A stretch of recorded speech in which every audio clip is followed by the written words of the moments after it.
Alright, today I've actually got stuff in the mail to show, and I've been going through a crazy, insane box of postcards. You think you know what a banker's box is?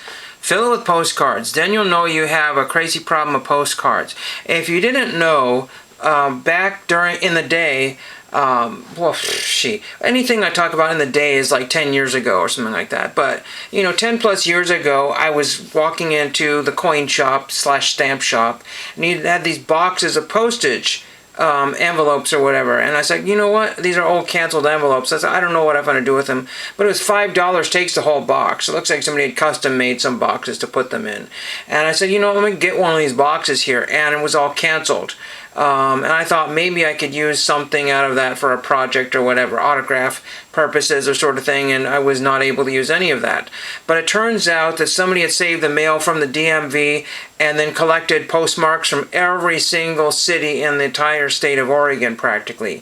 So I had 3/4 of Oregon went and did this crazy thing called collecting all the postmarks / cancels from Oregon. Here's one of them from California that I did, and so I ended up with an insane amount of postcards. Then the postcards got to be used for requests for some places said we need a postcard request for this particular thing, so I did that.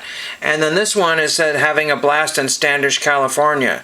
Now this is an ancient real photo postcard of some twerpy kid probably, and I just wrote that on there, and they used to do CAL instead of CA, I guess.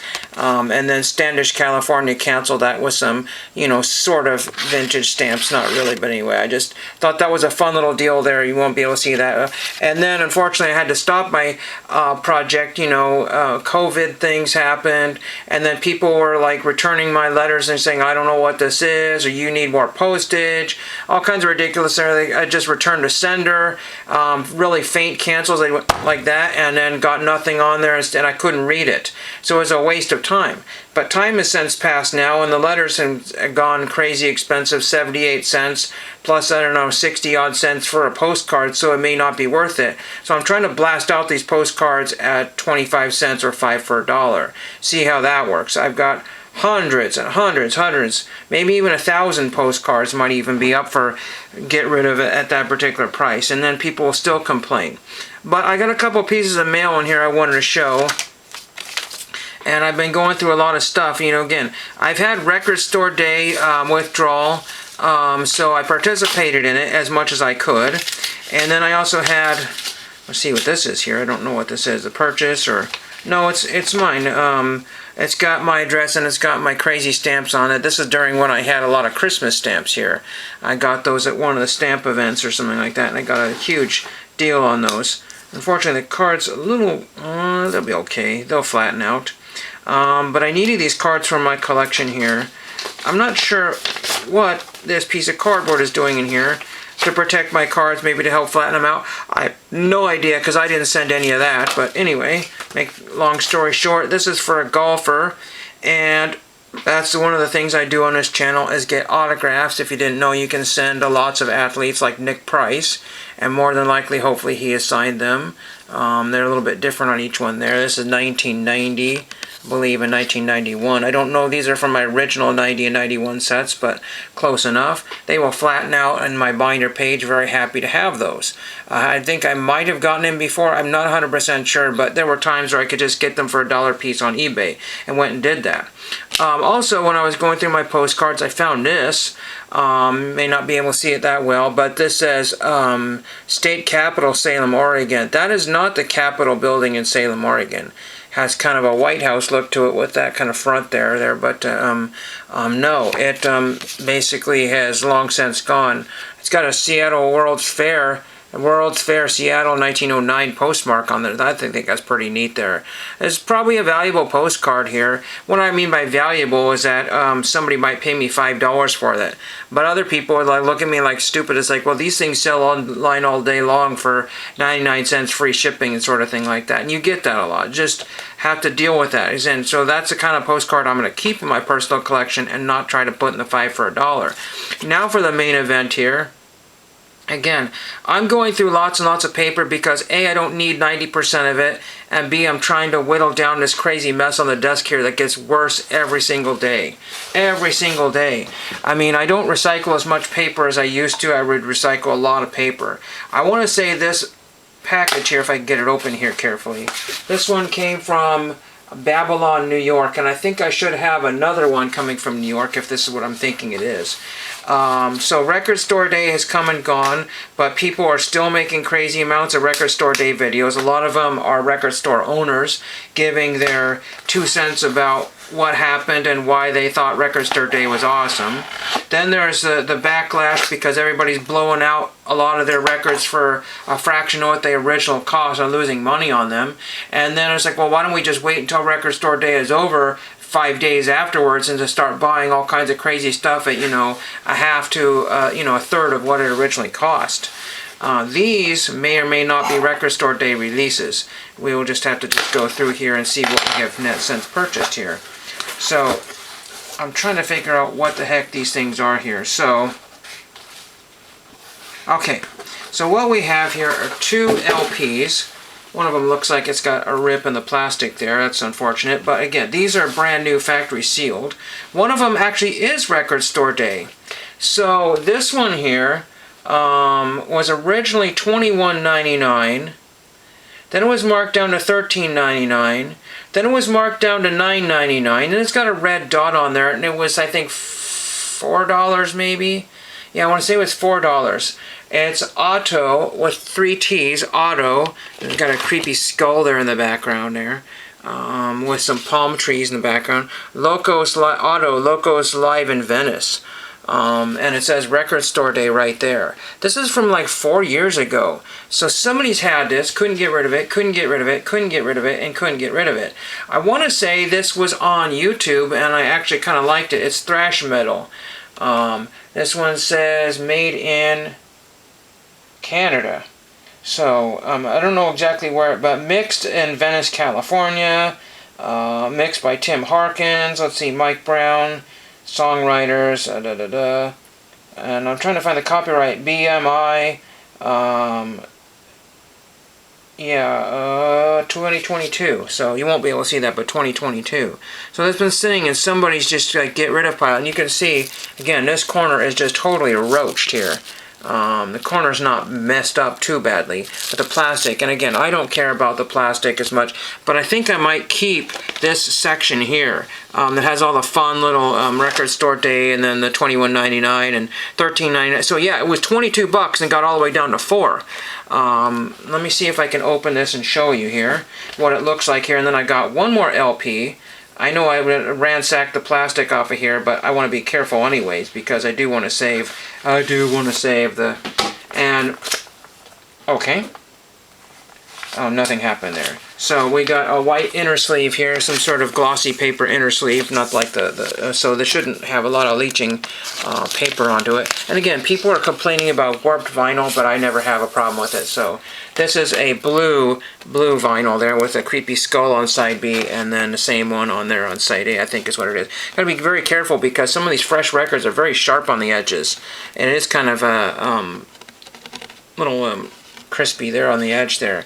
But I think that's a fun one there. We'll listen to it and see what that's all about there, and have a little fun with that. And again, it was only $4. I think my total was like probably $13 including the shipping. Now we have one more, which is a non-Record Store Day release. You know, when you go to Discogs and it says folk, world, country, or something like that, that's kind of a broad generalization. This one here, and again, it's got another damaged plastic on there, hence probably the $2 price on it. This guy's got like a silver balloon, and this is called Jesse Harris Silver Balloon. That would make sense there, Jesse Harris. So at one point it was $5. I don't know. That was $24.99 when it first came out. So $25 down to $2. And again, I had put this order in. Something happened to my order, disappeared, and then I had put a Record Store Day proper 2026 release in the list there, and that disappeared, and things happened. And then I found my order sitting on the computer waiting to be paid for in the morning. I was like, what had just happened there? So I thought somebody was basically buying a new release and then wiping out all the cheapos. But yeah, so 2 brand new records for $6. So we'll do the same thing with this one here, Jesse Harris, Silver Balloon, and then he's just sitting there with a silver balloon on some sort of sandy dunes or whatever that is. I don't know. But yeah, this one is from, oh, I can find the date on here, 2022 as well, I think. I think so, but I'm not sure. And another made in Canada, I think is what it is. Yeah, I want to say it's made in Canada. But again, you don't see a lot of records made in China. That's what's kind of interesting there. I want to, maybe one of these days there'll be like a big market for records in China. I have no idea. That would be, but they may not have the pressing plant there. I don't know exactly. Try to get this here, because you never know. I might save the plastic even though it's decimated in the corner there. Get this out of here. I didn't get it on the top there, unfortunately. And this one here may or may not be a colored vinyl. But very similar to the cover there, with just the sand and the sky on both sides there. And then this one here looks like black vinyl. Yeah, just jet black vinyl. Oh no, what a letdown, jet black vinyl, oh no. But yeah, there we go. Very, very cool to have that one. And the copyright date should be on here as well. I don't want to say it's also 2022. I can't see it that well. It's super tiny there. Paper sleeve with the plastic, you know, inner or whatever. I don't know what they call it, poly, but I just call it plastic there. So that's fine. And again, I just like to take chances on music I've never really listened to. I took a little spin of it. I was like, it's okay. But you know what? I'm gonna probably I've just listened to that one song, and for $2. I mean, good grief. You know, can you go to your record store and find record releases between $2 and $4? I couldn't. I still can't. You know. There again, this $24.99 may not be the price necessarily of this particular record here. Somebody might want, you know, 15 to 17. And I was like, I'm not going to take a chance at 15 to 17. You know, if it was $5 at a record store, I would have probably taken a chance, because again, Goodwill proper is probably about, well, they're $4 now. And if you get anything recent or really new looking, they will disappear regardless of what it was, because nobody has any other choices. So they'll take some crazy, crazy chances on that sort of stuff there. I don't know if I showed you the back. Did I show you the back of this? This one here, but it does have Record Store Date printed right on the thing here. I gotta look and see how many these were limited to, because, you know, auto might be only something that would be very, appropriate for the Venice Beach crowd or something like that, if that's where they were playing. But very, very fun to have that there. So again, I might still leave that on there because it's, you know, it's okay. I don't know what I'm going to do. Again, you can roast me in the comments and say, oh, rip the plastic off, don't save the hype stickers. But I think it's fun because it started off at Record Store Day. It didn't even really need that, because it's like right there, printed on the record. I don't think I usually see that on my records, which is kind of unusual. Maybe they do. And this one here, it does not have any kind of numbers or limited to that. You know, sometimes they will put on there, but no. That's all I have, really. And I guess I could show you this here, which I think I might have forgotten to show in the last video here, but the Tootsie Roll Pops car there that I paid $2.50 for at the grocery store. Just something I wanted to grab there, because I just Mr. Owl, that's all. So I guess it's just kind of a random video, but I just wanted to get something put out there. Those are the records I picked up. I do have one more Record Store Day, technically. I got it on Monday. Just a random, like a grab bag of records. And we'll see what that comes out to. We'll see how that works. It's coming from the exact same place, but they were only doing that on eBay versus Discogs. Otherwise, I'd like to grab it from all one spot and save some shipping. It cost me an extra, $6 or $7 to do that. But if 5 records for, a fraction of the price of any store that is close to me is pretty good. It's probably going to be all dollar stuff. But I don't have access to dollar records anymore. I really can't. I have to go far out of my way to get dollar records, and it's frustrating. The other dollar records that I may actually have close to me are probably worth well, let's put it this way. I thrown away a couple records recently this year because it was a service to all the people, music enthusiasts and record collectors. It's just a service to just basically retire some records for 100% good. Get rid of the moldy covers, get rid of the vinyl. Don't even save them for arts and crafts. Just get rid of them. The world is going to be, ridiculously dripping in vinyl with the crazy amounts of vinyl they pressed for one day event alone. So thank you for watching.